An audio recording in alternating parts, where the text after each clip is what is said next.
Hey, I'm Jeff Keighley here in Boston to go behind the scenes to hear some untold stories about the making of BioShock with Ken Levine and Sean Robertson.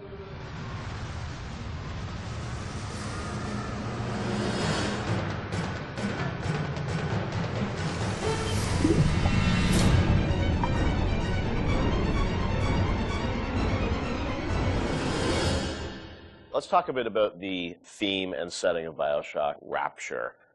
I think a lot of people, when they played the game for the first time, Ken, they wondered, how did you even dream up this place? And I know you said publicly before that part of the reason you what led you to Rapture was this idea of fully simulating a place. Tell us about that sort of idea and the frustrations you had with other games where you sort of hit a bound. I think our philosophy was always to do what we were doing 100% rather than try to do something bigger and do it 50% or 40%. So one of the ideas of, and this sort of came from System Shock 2 as well, where you focus on an area that you can really bring to life and you kind of eliminate the questions of, well, why can't I go over the bridge to New Jersey? So we were able to really make a place, I think, that felt believable and real, even though in actuality it was really quite limited. But we just sort of dressed it with all these buildings outside that were all, basically glorified fakes. We let the story drive what we needed to show rather than some kind of like predetermined map which we set down, which is a little different than like System Shock 2, where we actually mapped a spaceship out deck by deck. Yeah. Because I don't know what the philosophy felt a little different there, because you want to feel like a real spaceship that was sort of stacked on top of each other. Rapture was free to sprawl across the ocean floor. Although you guys originally, Sean, were talking about doing this game on a sort of spaceship again, right? Yeah, when we first started talking about what the spiritual successor to System Shock 2 was going to be, Spaceship came up, but again, we wanted a limited environment, and we didn't necessarily want to do Spaceship again. And our first actual exploration of this space was underwater, but ultimately ended up looking like a spaceship. It just happened to have a couple of seaweed fronds outside. And that started to push us towards what artistic statement that we wanted to make this look different, and what rules we were going to set for the world. How at every turn we were going to try to remind the player that they were in fact underwater and that this wasn't a spaceship. And how, like, underwater, we obviously know you did underwater, then sitting in the sky, like where did you come with the idea of like doing this underwater? I think there was probably a conversation. It's like, well, what kind of places could be cut off from other places? Yeah. Like, well, spaceship, summer camp, any island notion, right? Something that's cut off from the rest of the world. Yeah. So you never felt like you should be able to go over that bridge to New Jersey. I don't want to apply some deep and meaningful conversation. I think it was one of those ideas that you just kind of say, and then everybody's, that sounds cool. Let's try that. Let's go for it. And I think it lended itself to having very nice views out the window without having to build an insane amount of unique assets. Right. By today's standards, we still were a small team back then. And there's an expectation that because you're underwater, the view distances are going to be short, so you can really kind of fade out into the fog at a short distance and not have the expectation that, why can't I see forever? So there's a lot of limitations in a good way that we put on ourselves by being underwater, as opposed to, like, if you're on a cruise ship, then you'd expect to see across the water, and we'd have to deal with that. Same thing with an island. Or on a city in the sky. Yeah, exactly. Which was a lot more complicated, yeah. So you came up with the idea of, let's do this underwater, let's do this sort of isolated place. Then you had to answer the question of, why would someone build this? Is that sort of how it worked, sort of order of operations? You then had to come up with a story to explain? Yeah, I think we wanted a very believable reason why they'd be there. Right. And sort of the necessary isolation of the place sort of led to, well, what kind of person would want to do this? And I wasn't even particularly aware of the sort of political implications of what I was reading, but I've been reading, I read The Fountainhead. Right. By Ayn Rand, and I mostly thought it was an interesting story. Like, I didn't realize that people were sort of basing their sort of political lives around it, because I wasn't that tuned in to that stuff at that point. And so, but I love the dialogue and the kind of speechifying in it, because you can see a video game character speaking with that kind of certainty and that kind of confident philosophy. It just seemed like a natural kind of thing to apply to this place. And so it just sort of all came together as a sort of who is the guy who would do this? Well, that character. He was sort of this amalgamation of characters from Ayn Rand's books and Ayn Rand herself. This sort of idealistic person who says, well, the only way to do this is to separate from the rest of the world. Right. And that led to Andrew Ryan. I am Andrew Ryan, and I'm here to ask you a question. Is a man not entitled to the sweat of his brow?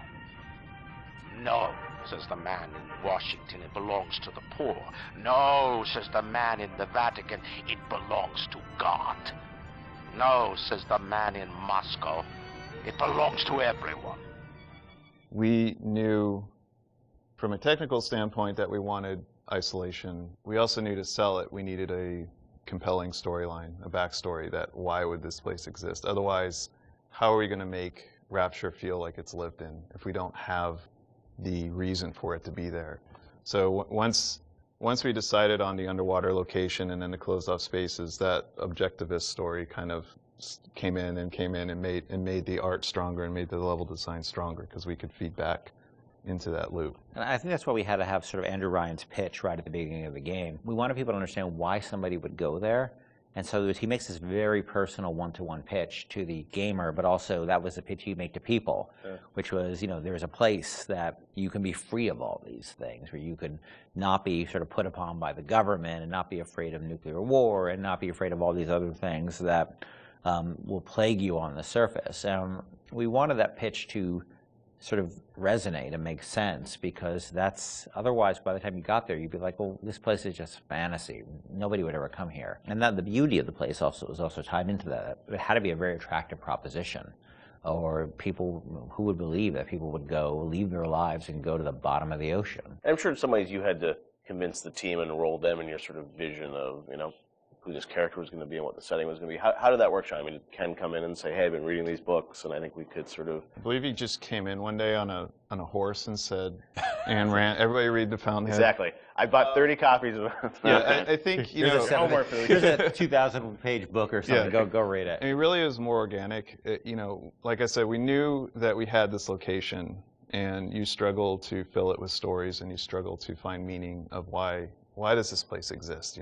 What's my motivation? And as Ken started to explore Ayn Rand a little more and started talking to us about it, and we were having that conversation, and it's like, oh, this could totally work. Like, this is exciting. Like, this is something that really hasn't been done in a video game before. And if we had flipped it and come up with the idea first before the location, I don't think we would have really been that excited about it. But we had a location, and now we're trying to fill it with that story, and because of the order of operation there, you start to get excited, like, oh, I could totally make this work. This is going to really make it feel like a lived-in space. As you think of sort of the the setting, and you think of maybe a character or something, was there a moment that you think back, it's like, oh, like right then and there, like I got excited when you attached the Ayn Rand For me, stuff it was to it was going to Rockefeller Center and seeing the visual. Uh-huh. So I told this story before, but my wife and I were in New York, and we went to Rockefeller Center, which was, if you go to Rockefeller Center, it basically looks exactly like Rapture. It's because every building, you're sort of encircled. It's this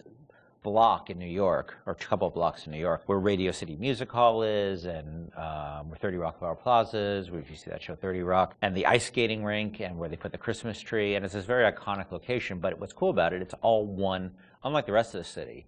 Everywhere you look, it's one architectural style. It's Art Deco, and it's very iconic Art Deco. And my wife and I were there, and we were sort of working on the game, and we didn't have a visual style. And all of a sudden, I started looking around, and I said, "Oh, this could be a visual for the game." Also, the geometry of it was actually quite conducive to making a video game, because it wasn't overly complicated geometry. Art Deco is quite bold and simple, geometric, and simple. And so my wife and I bought a couple of Taurus cameras before iPhone cameras, exactly. Throwaway cameras, yeah, throwaway cameras with little Kodak things, and we just started photographing doorknobs and light fixtures, and sort of developed the photos. Remember that? Brought them in and said, "Come to the office. Here's a stack of stuff, Here's a Sean. stack of photos. Take a look. I'll see you guys in a couple of years. Exactly. Go make this." City where the artist would not fear the censor, where the scientist would not be bound by petty morality, where the great would not be constrained by the small, and where the sweat of your brow, Rapture can become your city as well.